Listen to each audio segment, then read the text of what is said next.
kuatkan hati. Negeri ini memanggilmu kawan. Belajar bergerak berbagi untuk negeri. Guru penggerak majukan pendidikan. Guru penggerak menghamba pada murid. Kreatif rancang pembelajaran. Hargai potensi, tingkatkan prestasi. Lahirkan profil pelajar Pancasila. Belajar bergerak berbagi untuk negeri. Kita menjalin kolaborasi. Belajar bergerak berbagi untuk negeri. Demi bakti pada Ibu Pertiwi.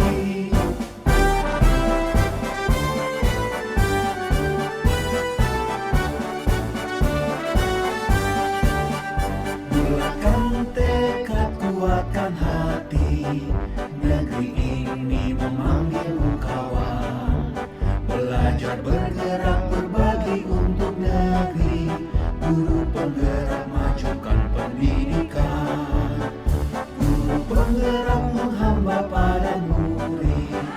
Kreatif rancang pembelajaran. Hargai potensi, tingkatkan prestasi. Lahirkan profil pelajar Pancasila. Selamat siang Pak Nurudin. Gimana siang Pak? Alhamdulillah Pak, sehat. Pak, Bapak gimana? Ya alhamdulillah. Ini Bapak sudah mempelajari tentang di LMS ya Pak ya. Apa hambatan yang Bapak hadapi dalam mengerjakan LMS yang dilaksanakan secara daring Pak?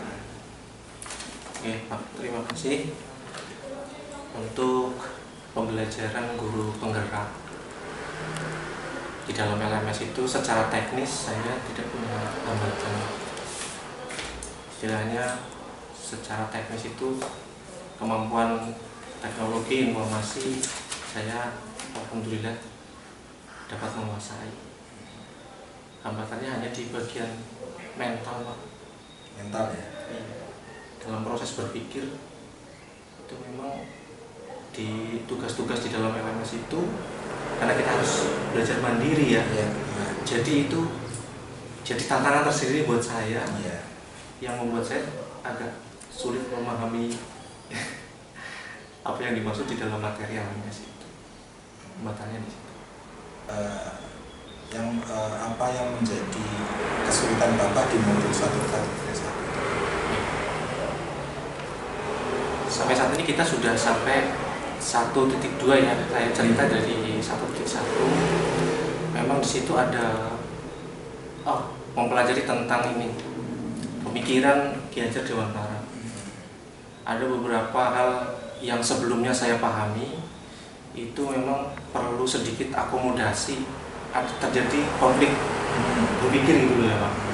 Karena pemahaman saya sebelumnya tentang pembelajaran dari teori-teori belajar barat, kemudian setelah mempelajari pemikiran Ki Hajar Dewantara, itu saya sempat kagum juga sama Ki Hajar Dewantara.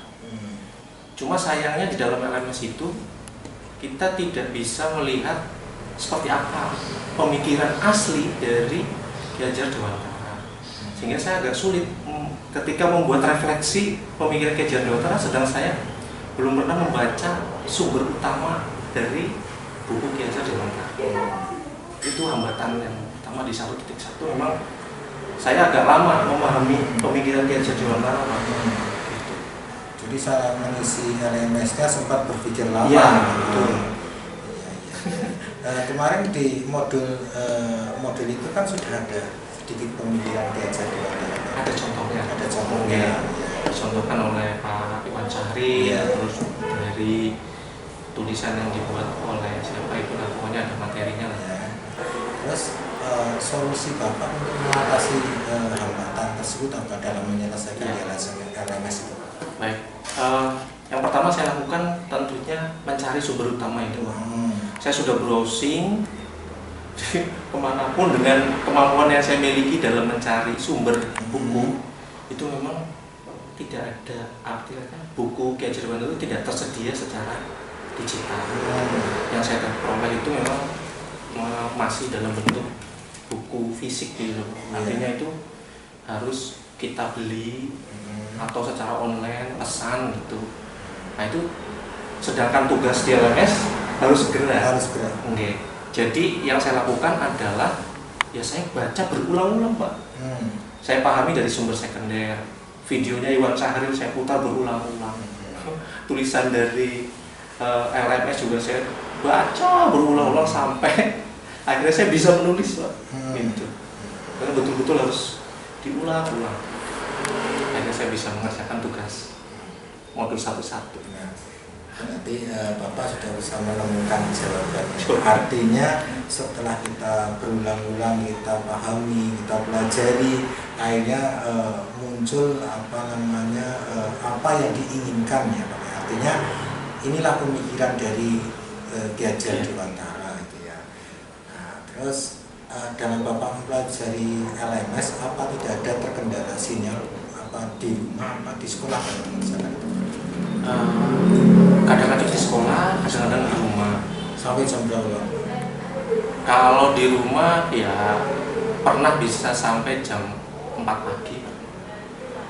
Luar biasa. Di rumah pagi, mulainya jam 2 pagi atau malam? Mulainya dari jam 11-an lah. Jam 11 malam. Iya. Itu pas mengerjakan tugas apa Pak itu? Ya itu yang pemikiran Ki Hajar Dewantara paling lama itu.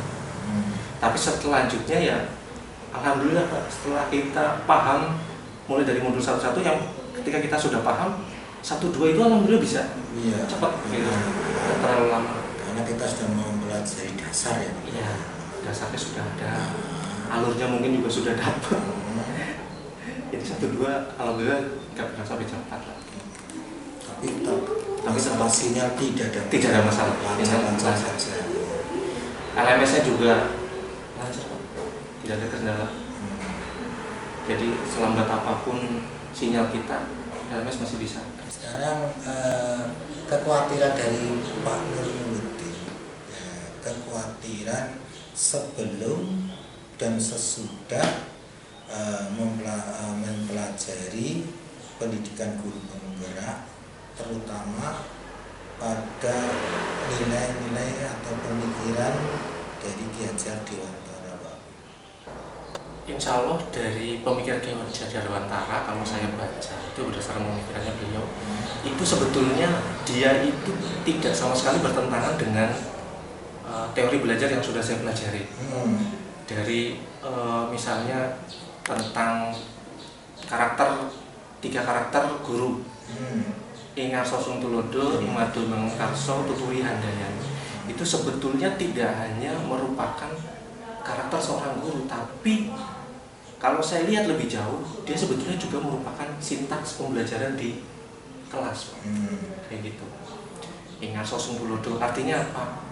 Ketika di awal pembelajaran, guru itu selain dia memberikan contoh bagaimana figurnya, di awal-awal pembelajaran kan kita biasanya mengucapkan salam, kemudian berdoa, memberikan persepsi, memberikan motivasi.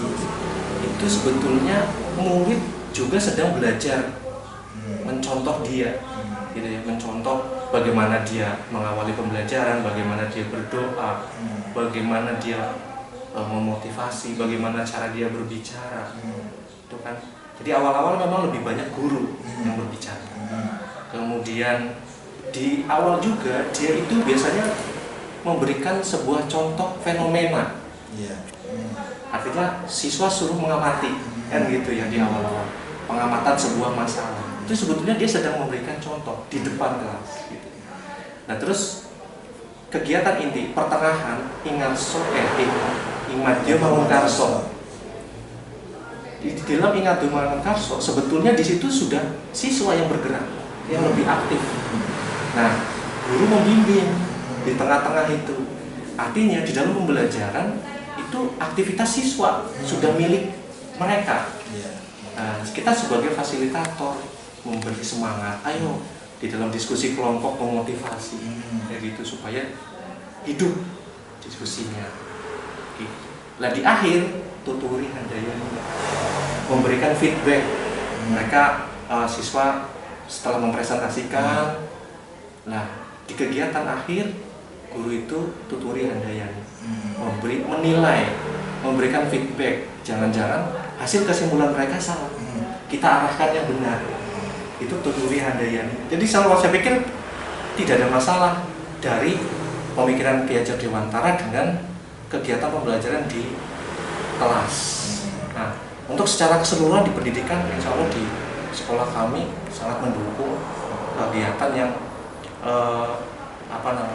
sesuai dengan pemikiran Ki Hajar Dewantara yang lebih menitik beratkan keberpihakan pada siswa, gitu ya. Sesuai kodrat alam dan kodrat zamannya, memang siswa suka bermain dan tentunya mengikuti tata mengajar. Kita sebagai guru tentu perlu mengcover itu. Dan insya Allah sekolah sini termasuk kepala sekolah dan guru-guru mendukung. Karya apa atau hasil atau proyek apa yang dihasilkan Pak Nur sesuai pemikiran dari Ki Hajar Dewantara? Alhamdulillah dari saya mempelajari pemikiran Ki Hajar Dewantara, insya Allah apa yang saya kerjakan di sekolah ini juga tidak jauh bertentangan. Saya pernah melaksanakan kolaborasi antar guru matematika dengan IPA. Kaitannya dengan proyek budidaya cabai, Pak. Iya, budidaya cabai. Jadi anak-anak belajar menanam cabai. Bagaimana menyiapkan lahan menggunakan botol bekas, gitu. Terus bagaimana merawatnya.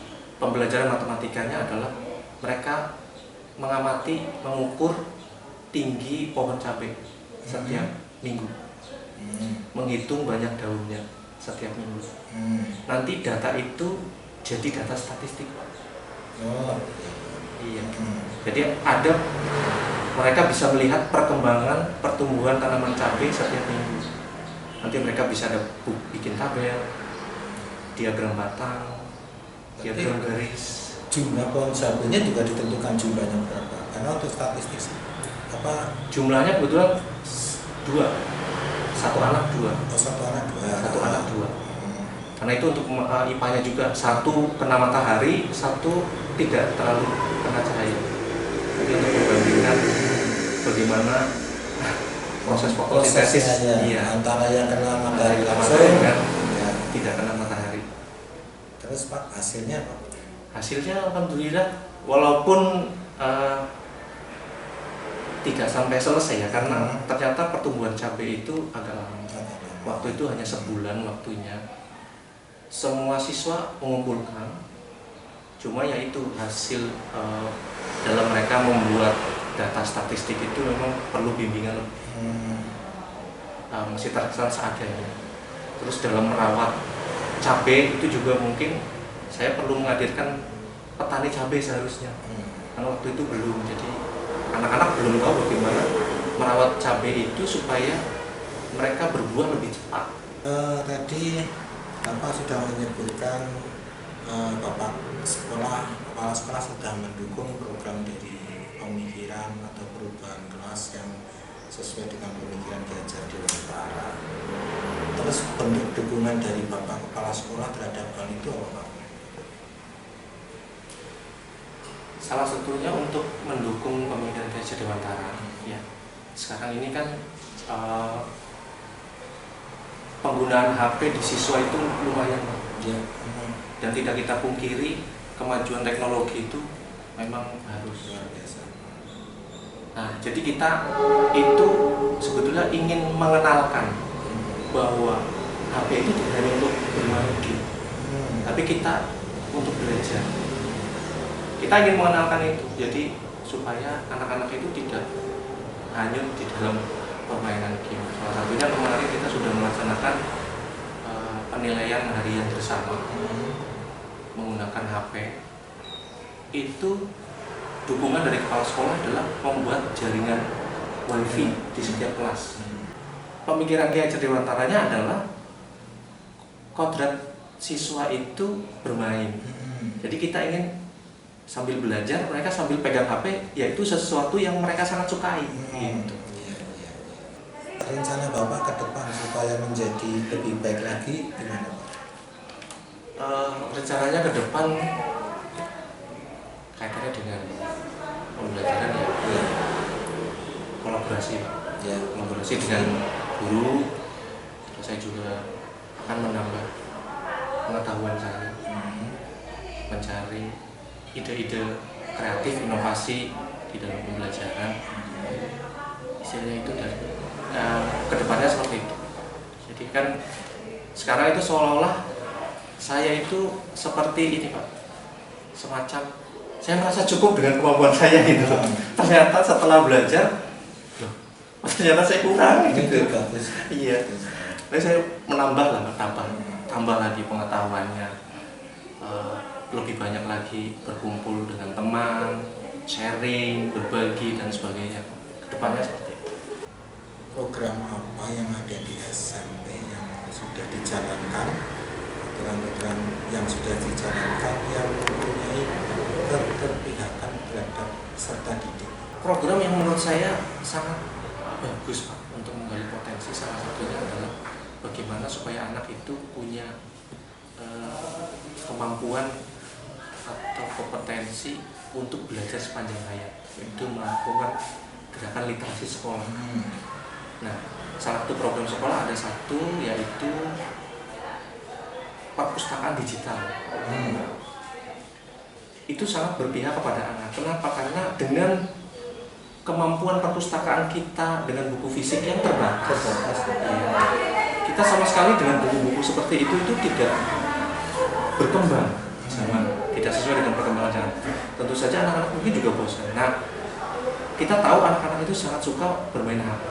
Nah, salah satunya kita kenalkan perpustakaan digital. Jadi mereka bisa mengakses lewat HP-nya masing-masing untuk tetap bisa melakukan kegiatan literasi, membaca buku novel yang mereka sukai, gitu ya. Nanti kita akan menambah koleksi buku-buku digital di perpustakaan digital SMP Negeri 5 Kroya. Dengan pertama itu mudah-mudahan mereka lebih semangat lagi untuk membaca. Nah, dari situ kita harapannya supaya anak-anak SMP Negeri 5 Kroya itu punya kemampuan literasi yang cukup.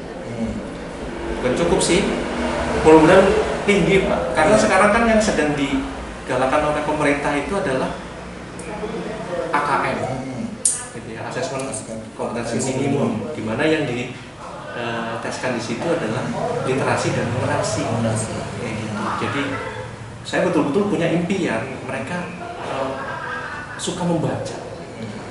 Salah satunya adalah dengan kita